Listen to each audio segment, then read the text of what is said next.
તમને છે ને C4 C5 ને C6 માં જો આ નસ દબાય હાથમાં ખાલી ચડે ઝંઝાટે આવે એવું થાય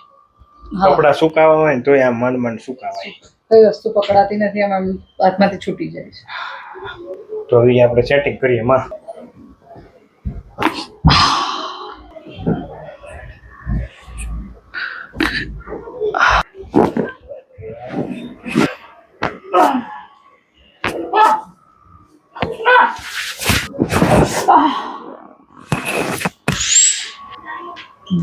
દુખાવો નથી થતો નથી જતો ને બિલકુલ નહીં